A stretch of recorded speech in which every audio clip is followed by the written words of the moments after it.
I was there for 3 weeks, basically. They flew me up, but the ship was sailing for 4 months from Copenhagen to the northern part of Greenland. Yes, it was intense to be there 24/7, not being able to get away. I think it's also the power of the movie, that it's so claustrophobic, but it's claustrophobic in a vast and open wilderness. So, when you got there, what kind of expectations did you have? I mean, not only for the film you wanted to make, but the whole experience of the journey and of being part of this crew and this group of people, and how reality proved to be different or not? Yeah, my expectation was to make an apocalyptic film. I thought it was the end of the world was going to come, and I wanted to make a film about that. And then when I was filming it, I became much wiser. I became the scientists especially convinced me that it's not the end of the world. The world is changing, and it might be the end for our part of the world, for our civilization, for humankind, but it's not going to be the end of life, and it's not going to be the end of the world. So it wasn't really a journey in nature, it was also a philosophical journey, yeah. I suppose. Yeah, very much so. I think it was like the cast was, I was lucky. I didn't choose the cast actually. The cast is like Samuel Beckett characters, I think.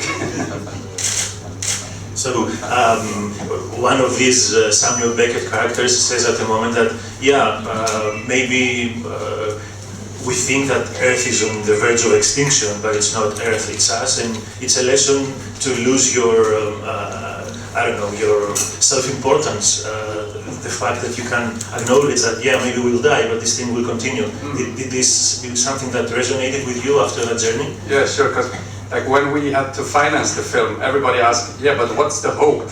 You know, because, you know, Al Gore, he made this film that you should turn off the lights when you leave the room. And I said, no, but there is no hope. But the hope is that we realize that we are so small and insignificant. So it's like vertigo, but it's like inverted vertigo. Like you look up at something that's so huge and you get like dizzy. Also, one moment at the film, a character says that you can get a Stendhal syndrome by this place, that it's so beautiful that it gives you, I don't know, dizziness, or it makes you feel. Was something that you felt as well at moments, because the images are so beautiful, the landscape is breathtaking? Yeah, I felt also like a responsibility actually, because this landscape has almost never been visited by humans ever before, and definitely not by a film crew. So like for the first time in the world, people will see what it looks like. So I felt like I have a responsibility here. And also I felt a bit sad about it, because it's like you have a favorite restaurant and then you tell people about it, and it becomes like overrun by people. So I'm afraid that I portrayed it in too, you know, beautiful a way. Well, yeah, I don't think it's going to be overrun with people, but yeah, I understand what you're talking about.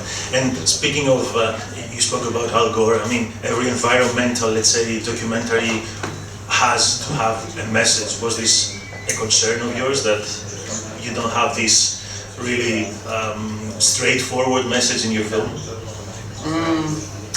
Well, I wanted to put nature back in the debate. I'm so sick of the world climate. Everyone is talking about climate change and we should fix the climate change. I think there's nothing to fix, you know, climate has always been changing. I think what we forgot while we talked about this was the fact that nature is something to celebrate. Life is something to celebrate, and it will always change. And right now we are in charge. We are the powerful people, the powerful species, because we are the dominant species. But this will also change. I mean, someone will come after us. So we have this misconception that evolution was something that led up to us. Like we are the perfect result of the evolution. But I think like we are just one of the expressions of life. And will be obsolete, I suppose, soon. Yeah. Thank you, Daniel. And moving on to Peter Lom and back to the square, it's a film about the aftermath of the Arabian Spring, let's